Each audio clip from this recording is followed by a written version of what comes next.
यहाँ से हम देख लेते हैं जो कंपोनेंट्स हैं, components of internal environment maintain, यानी कि जो इंटरनल इन्वायरमेंट को मेंटेन रखने वाले कंपोनेंट हैं उनमें क्या क्या आ जाता है। Water, salts, temperature and waste. और यहाँ से ही हम इनकी डेफिनेशन बना लेते हैं, मतलब कि बेसिक कॉन्सेप्ट्स इनके यहाँ से समझ लेते हैं। आगे ये चारों टर्म बाकायदा एक्सप्लेन की हुई है, डिफ़ाइन की हुई है, लेकिन यह कि यहाँ से थोड़ा सा टच मिल जाएगा तो फिर आगे जाके आसानी रहेगी। वाटर और सॉल्ट्स को जो मेंटेन रखने का प्रोसेस है उसको हम ऑस्मो रेगुलेशन कहेंगे, और टेम्परेचर को, बॉडी के टेम्परेचर को जो रेगुलेट करने का प्रोसेस है उसको हम थर्मो रेगुलेशन कहेंगे। और जो वेस्ट है, जो इसको हम एक्सक्रीट आउट करते हैं, तो इस प्रोसेस को हम कहेंगे एक्सक्रीशन। अब हम बारी बारी इन प्रोसेस को डिफ़ाइन कर लेते हैं। सबसे पहले आ जाता है ऑस्मो रेगुलेशन, यानी कि ये प्रोसेस सारे इसके बॉडी के अंदर हो रहे हैं जिनको हम डिफ़ाइन करने लगे हैं। ये जो मैंने बताए हैं ना आपको, ये वाले osmo regulation, thermo regulation, excretion, ये सारे जितने भी प्रोसेस हैं, ये जो बताया आपको, maintenance of salts, regulate temperature and excrete out the waste product, ये सारे बॉडी कर रही होती है, और ये बॉडी के अंदर हो रहे होते हैं डिफरेंट वेज के ज़रिए। अब हम इनको एक एक करके देख लेते हैं। Osmo regulation, osmo regulation, osmo mean water and salts, regulation mean maintain करना या रेगुलेट करना। दिस इज़ अ मैकानिज़्म, ये एक मैकानिज़्म है, इसको क्या हम बोलेंगे, ये एक मैकानिज़्म है। In which to maintain water and salt between organism and its environment, यानी कि वो ये चीज़ कह रहा है कि दिस इज़ अ मैकानिज़्म, ये एक मैकानिज़्म है, इसके अंदर हम मेंटेन करते हैं वाटर और सॉल्ट को, किसके दरमियान, ऑर्गेनिज्म के और इन्वायरमेंट के।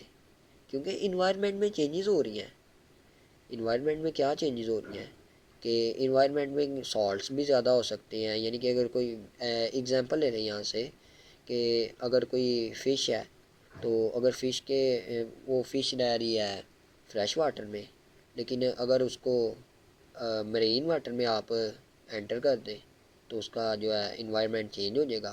तो उस लिहाज से उसे अपना अंदर वाला जो है बॉडी का क्या मेंटेनेंस है, उसको रेगुलेशन के ज़रिए अपनी बॉडी का इंटरनल इन्वायरमेंट मेंटेन करना पड़ेगा। तो इस एग्जांपल से आपको इजीली इसकी समझ आ गई होगी। अगर फिर भी नहीं आई तो फिर एक दफ़ा सुन लीजिए कि वो कहता है ये एक मैकानिज़्म है, इसके अंदर हम मेंटेन करते हैं वाटर और सॉल्ट को between organism and its environment, यानी कि इन्वायरमेंट में जो चेंजिंग होगी उस लिहाज से ऑर्गेनिज्म के अंदर जो इन्वायरमेंट है उसको हम मेंटेन करते हैं सॉल्ट और वाटर के ज़रिए, रेगुलेशन के ज़रिए इनकी। बस ये सिंपल सी ये डेफिनेशन है। उसके बाद वो एक्सक्रीशन पे आ जाए, तो एक्सक्रीशन में वो कह रहा है कि ये रिलेटेड टू यूरिनरी सिस्टम है, ये टर्म एक्सक्रीशन किया जो, यानी कि यूरिनरी सिस्टम मीन के जो यूरिन रिलीज़ करने वाला सिस्टम है। कह रहा है ये भी एक मैकानिज़्म है। इन विच टू एलिमिनेट और रिमूव, इसमें हम खात्मा करते हैं, खात्मा या खात्मे से मुराद ये है कि बॉडी में हम उस चीज़ का खात्मा करते हैं, रिमूव कर देते हैं। किस तरह करते हैं, टू नाइट्रोजीनियस मेटाबॉलिक वेस्ट, यानी वो कह रहा है कि इन बॉडी में, इन विच टू एलिमिनेट, यानी कि बॉडी के अंदर से एलिमिनेट या रिमूव करते हैं नाइट्रोजीनियस मेटाबॉलिक वेस्ट को। तो अब आ जाए इसकी भी एग्जांपल पे, एग्जांपल समझ लें, उसके बाद डेफिनेशन एक दफ़ा दोबारा पढ़ लेंगे तो वो ज़्यादा क्लियर हो जाएगी। एक्सक्रीशन का जो एग्जांपल है उनमें उसने बताया कि यूरिया, यूरिक एसिड। अगर हम यूरिया को देख लें, यूरिया एक मेटाबॉलिक वेस्ट प्रोडक्ट है, तो ये किस तरह बॉडी से बाहर आता है, तो वो कह रहा है कि थ्रू यूरिन के ज़रिए। और यूरिन किसके ज़रिए हम बॉडी से बाहर भेजते हैं, यूरिनरी सिस्टम के ज़रिए। अगर हम एक्सक्रीशन की टर्म को देखें तो दिस टर्म हम इसको डिफ़ाइन कर सकते हैं कि इस टर्मिनोलॉजी को एक यूरिनरी सिस्टम के लिहाज से, एक कर सकते हैं डाइजेस्टिव सिस्टम के लिहाज से। तो देख लेते हैं बारी बारी इनको। यूरिनरी सिस्टम तो ऊपर कर दी है वजाहत इसकी, ये यूरिया कि बॉडी में यूरिया बनता है, मैकानिज़म मुख्तलिफ़ तरह के होते हैं जिनके नतीजा में ये बनता है यूरिया को हम बाद में यूरिन के ज़रिए हम यूरिनरी सिस्टम से बाहर निकाल देते हैं, गुजारते हुए यूरिनरी सिस्टम में से। अब हम देख लेते हैं सेकंड टर्मिनोलॉजी को, इजेशन नाम है इसका। इजेशन का टर्म जो है, जो ये egestion term related to digestive system है, यानी कि ये टर्म डाइजेस्टिव सिस्टम के रिलेटेड है, वो यूरेनियस सिस्टम के रिलेटेड थी। यूरन यानी कि जिस सिस्टम में हम यूरन जिस सिस्टम के जरिए बॉडी से बाहर निकालते हैं उससे रिलेटेड थी। और डाइजेस्टिव सिस्टम में आपको पता ही है कि जैसा कि पढ़ के आए हैं, मैट्रिक में भी पढ़ा हुआ है आप लोगों ने कि डाइजेस्टिव सिस्टम में जो है हम वेस्ट को निकालते हैं फीसिस के ज़रिए। देख लेते हैं, आज डेफिनेशन की बात कर लेते हैं इसकी। This is also a mechanism, ये भी एक मैकानिज़म है। कमाल हो गया, तीनों मैकानिज़म है। In which remove the undigestible food from body in the form of waste through body. कह रहे हैं ये भी एक मैकानिज़म है। इसके अंदर से जो हम इस मैकानिज़म के अंदर हम पढ़ेंगे, वही कह रहा है कि इस मैकानिज़म के अंदर हम रिमूव करते हैं डाइजेस्टिव जो होती है डाइजेस्टेबल फूड आफ्टर अब्जॉर्प्शन, उसके बाद सारे प्रोसेस से होके, यानी कि फूड हम इनटेक करते हैं, उसके बाद वो जाती है ओरल कैविटी में, उसके बाद जाती है वो स्टोमिक में, स्टोमिक इसोफेगस के बाद स्टोमिक में, स्टोमिक के बाद वो जाती है फिर उसके अंदर स्मॉल इंटेस्टाइन में, स्मॉल इंटेस्टाइन के बाद वो जाती है लार्ज इंटेस्टाइन में, उसके बाद उसको फिर हम रेक्टम के ज़रिए बाहर निकालते हैं। तो ये आप ये जो सीक्वेंस बताया उस लिहाज से देख लें। इजेशन की टर्म आपको याद आ गई होगी।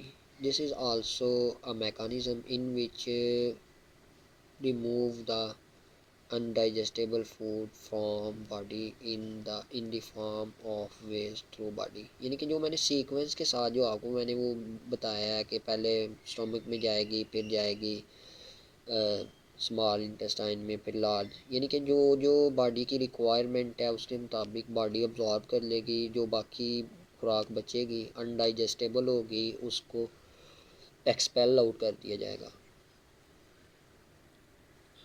अब कंपोनेंट्स में से उसी का ये एक पार्ट है सेक्रीशन, यानी एक्सक्रीशन में ये भी टर्मिनोलॉजी आ जाती है सेक्रीशन के। सेक्रीशन में सब्सटेंसेस का रिमूवल होता है, यानी कि अब हम तीनों को देख लेना। अगर यानी सबसे पहले हम यूरेनियस सिस्टम को देखें तो उसमें से हम यूरिया को रिलीज़ करते हैं थ्रू यूरिन के।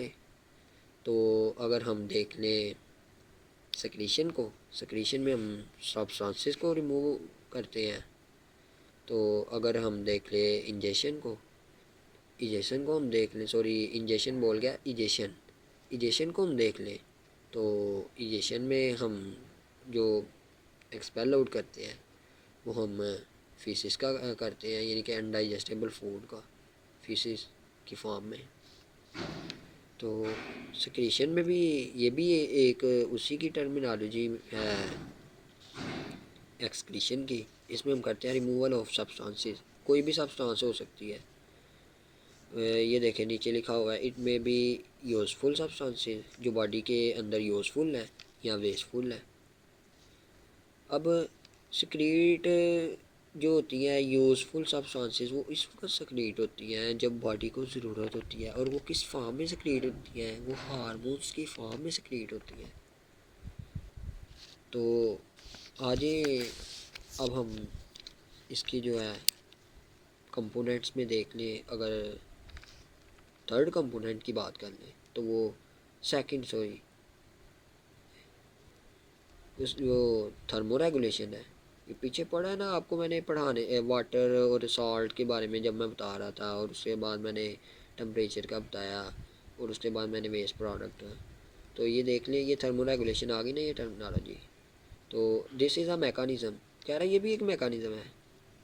आज तो हम सारे मैकानिज़म ही पढ़ रहे हैं, तो मिक्स नहीं करने ये मैकानिज़म। ये ना इनके लफ्ज़ों से याद रखें ना। देखें, थर्मो से मुराद होता है टेम्परेचर का, और रेगुलेशन से मुराद होता है कि मेंटेन रहना या रेगुलेट होते रहना। मेंटेन मतलब रेगुलेट होती है जब कोई चीज़, तो फिर ही वो मेंटेन होगी ना।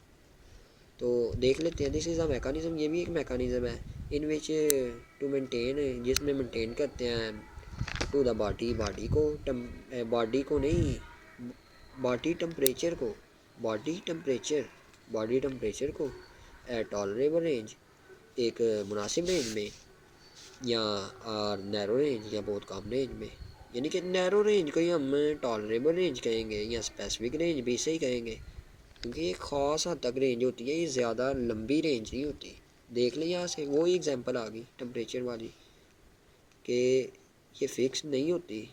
पीछे मैंने आपको बताया इसकी बहुत ज़्यादा डिटेल के साथ इसकी वजाहत की है कि थर्मो रेगुलेशन कभी भी कहीं ना कि मेंटेनेंस है जो थर्मो रेगुलेशन में, वो फिक्स्ड नहीं होती, बल्कि चेंजेस होती हैं। वो जो चेंजेस होती हैं बॉडी की with respect to external environment, वो होती हैं टॉलरेबल रेंज में, नैरो रेंज में, या फिर स्पेसिफिक रेंज में।